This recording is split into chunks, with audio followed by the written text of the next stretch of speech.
യാത്രയുടെ അർത്ഥതലങ്ങൾ തൻ്റെ കയ്യിലെ ഭാരം കൂടിയ ക്യാമറയിലേക്ക് ചെറുപ്പത്തിൻ്റെ ചെറുചിറകിലേക്ക് ചേർത്ത് കേട്ടുകേൾവി പോലുമില്ലാത്ത പല രാജ്യങ്ങളെയും ശബ്ദഗാംഭീര്യത്തോടെ മലയാള സാഹിത്യത്തിൻ്റെ സുവർണ ശോഭയുള്ള വിവരണങ്ങളിലേക്ക് വർണ്ണിക്കുമ്പോൾ 92കളുടെ തുടക്കം പലരുടെയും കാതുകളിൽ അദ്ദേഹം ആരാണെന്ന ആശയക്കുഴപ്പമുണ്ടാക്കി. ഇന്ന് ആവേശമുണ്ടാക്കി. യാത്ര ചെയ്യാൻ പ്രേരിപ്പിക്കുന്ന പ്രചോദനമാകുന്ന മനുഷ്യൻ, അനുഭവങ്ങളിൽ നിന്ന് അത്ഭുതങ്ങൾ പറഞ്ഞു വെക്കുന്ന മനുഷ്യൻ സന്തോഷ് ജോർജ് കുളങ്ങര.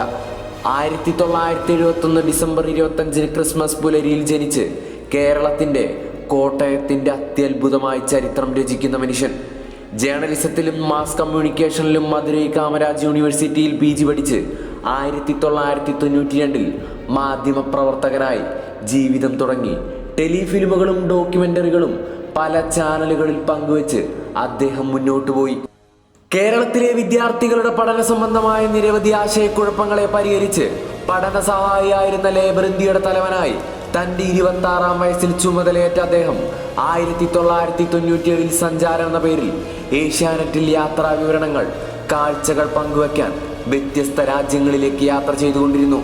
അങ്ങനെ 2001 സഞ്ചാരത്തിൻ്റെ ഫസ്റ്റ് എപ്പിസോഡ് 4 വർഷത്തിൻ്റെ തയ്യാറെടുപ്പിന് ശേഷം ജനങ്ങൾക്കായി അദ്ദേഹം പങ്കുവച്ചു. 2013 യാത്രകൾക്ക് മാത്രമായി സഞ്ചാരം എന്ന പേരിൽ കേരളത്തിനായി അദ്ദേഹം ചാനൽ സമർപ്പിച്ചു. ഇന്ന് 2021 കേരള സ്റ്റേറ്റ് പ്ലാനിംഗ് ബോർഡിൽ മെമ്പറായി അദ്ദേഹത്തെ സംസ്ഥാനം നിയമിതനാക്കി. കേരള സാഹിത്യ അക്കാദമിയുടെ ബെസ്റ്റ് ട്രാവൽ ലോഗിനുള്ള പുരസ്കാരങ്ങൾ ഉൾപ്പെടെ നിരവധി അവാർഡുകൾ അദ്ദേഹം കരസ്ഥമാക്കി. 130ലധികം രാജ്യങ്ങൾ യാത്ര ചെയ്ത അദ്ദേഹം ലോകത്തിന് തന്നെ ഒരു പ്രചോദനമാണ്. ഓരോ യാത്രയിലും നമ്മെ കൂടെ യാത്ര ചെയ്യിപ്പിക്കുന്ന മനുഷ്യൻ. ഒരു ഹൈസ്കൂൾ അധ്യാപകയുടെയും പാരലൽ കോളേജ് അധ്യാപകന്റെയും മകനായി ജനിച്ച അദ്ദേഹം തൻ്റെ ചെറുപ്പത്തിൽ തൻ്റെ നാട്ടിലെ മിക്ക സ്ഥാപനങ്ങളിൽ നിന്നും തൻ്റെ കുടുംബം കടം വാങ്ങി ജീവിതത്തെ മുന്നോട്ട് നീക്കിയിരുന്ന കാഴ്ചകൾ കണ്ടു വളർന്നു. കടം വാങ്ങിയ പണവുമായി തുടങ്ങിയ പ്രസ്ഥാനങ്ങൾ തന്നെയായിരുന്നു അന്ന് പാഷനായി പടുത്തുയർത്തിയതെന്ന് അദ്ദേഹം പിൽക്കാലത്ത് പറയുകയുണ്ടായി.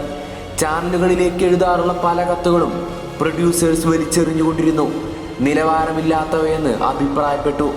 സഞ്ചാരത്തെ ഏറ്റെടുക്കാത്ത പല ചാനലുകളും 90കളുടെ അവസാനത്തിൽ പ്രത്യക്ഷപ്പെട്ടു.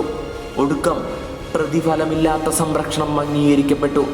നീണ്ട അനവധി വർഷങ്ങൾ അത് തുടർന്നു. ജീവിച്ചിരുന്നു എന്നതിൽ നിന്ന് ആ സമയം കൊണ്ട് ലോകത്തിന് എന്ത് നേടിയെടുക്കാം, എന്ത് നൽകാമെന്ന് പഠിപ്പിച്ച മനുഷ്യൻ. ജീവിതത്തിൻ്റെ നല്ലൊരു ഭാഗം ലോകം കണ്ടു തീർക്കാൻ മാത്രം വിനിയോഗിച്ച മനുഷ്യൻ, അഭിമാനമായ മനുഷ്യൻ സന്തോഷ് ജോർജ് കുളങ്ങര.